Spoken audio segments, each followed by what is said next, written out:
nag-enjoy. Huwag ka na dyan! Huwag ka tumaan dyan! Huwag ka tumaan dyan! Huwag ka dumaan! Grabe, kawawa naman ako.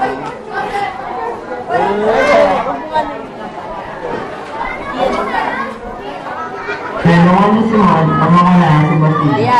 Dahil sa pagkamatay ni Willis ay nabuhay ang kaisipan at puso mapanumagsik ni Basilio. Maraming salamat sa tulong niyo, Ginoong Simon. Ako may kailangan ng tulong. Ang laban ito ay naging probinsya rin. Ako na. Nagsasagano sa pita, nakasal, lumalit sa talay at Saan pinahawak?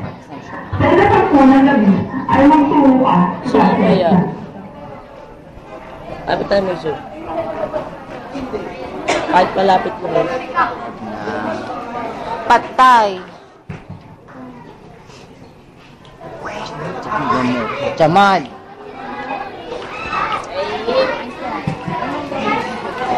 Kaya daw. Ma'am, ano tigil-tripan ko? Ay! Ayun, half hour na lang. Timan. Ay! Nakasarado naman eh.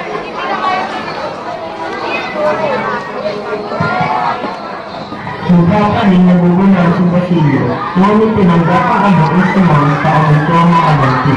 Samantala, si Isabel naman ay lubhang natakta sa balitang ikaasar si Paulita kay Juanito. Paulita, ano nangyari? Nasaan na ang mga pangako at pangarap natin? Ang magkasama natin ang lalakbay patungo sa aming bayan. Ngunit, bakit tingnan nila ako nagkakaroon isipan? Kaya hindi ikaw ang karapat dapat para sa akin. Nasagot ka sa pagkakasyon, ng mga kasyon at sa mga bilanggo. Hindi nagusto ko sa iyong sinabi, kaya naman hindi na marapat na makatuloy pa tayo.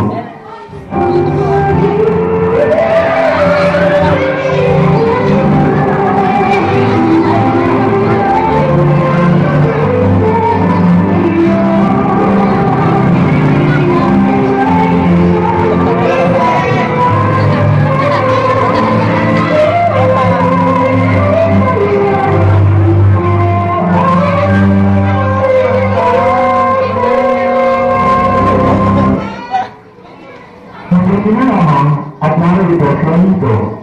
Siya ay pinapangaliksi, mayaman at matalino. Siya ang malalaki sa akin. Tama ang iyong desisyon sa pagpapakasal sa akin, Paulita.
Ngunit, bukas ay iba na siya. Bukas ay may bahay na siya, iwan dito pilay. Nais kong pagmasdan mo na siya, habang siya nasa panalo pa. Kaibigan, mauna na ako. Ngunit, sana naisip mo umalis dahil mo hindi isa ka sa mga namamatay.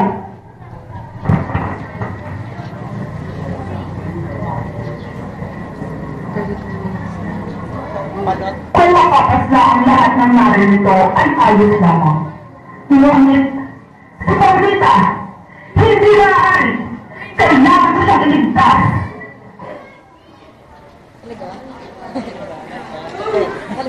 Oh, talaga? May balat ka sa pit. Okay, Violet. Uy, paling niya inaano mo.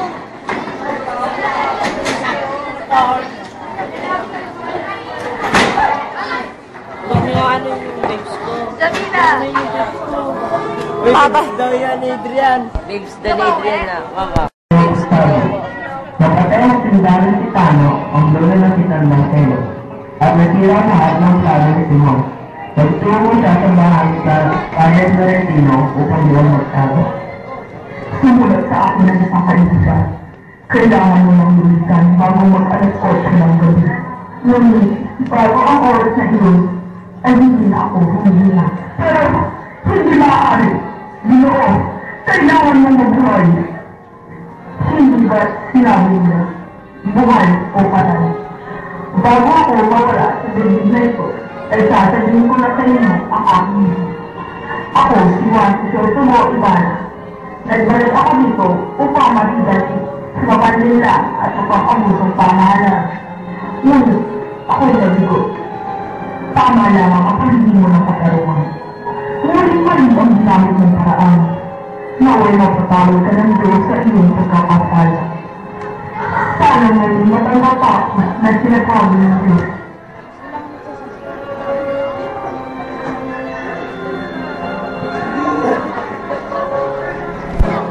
Oh my goodness, oh my gulay.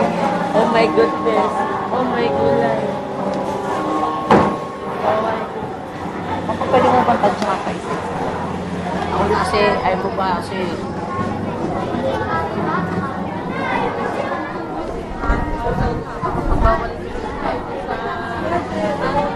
Crystal, hindi ka na? Sa pamatay ni Simon, ay kinuha ni Padre Florentino ang lahat ng ari-arian ni Simon sa nasa loob ng isang taon at saka itinapon sa din. Ipinagdasal niya sa Diyos na sana'y nanatili na lamang iyon sa ilalim ng dagat at kung sakali mo'y pinakuha mo ay gamitin niya sa mabuti paraan. At diyan nagtatapos ang ating storya. Ngunit, kung patay na si Simon, paano siya nakapag-send ng email? Hindi na yung mahalaga. Ang mahalaga ay natapos na din ang ating storya. Ito po muli si Sarah Santos. Magandang umaga sa inyong lahat.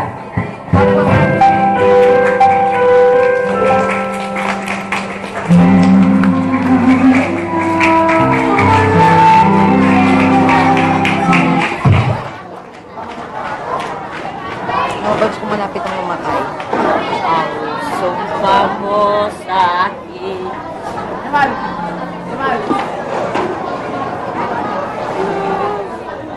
Ay, bakit ka? Patapos na lang yun. Tapos na yan. Papagod ka lang. Hindi pa tapos yan. Ay!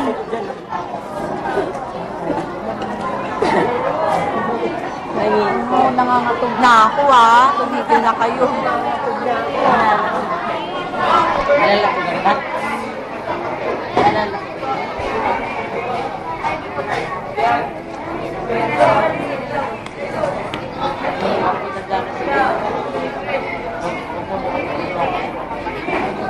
Mamay namin sasabi po si Adrian.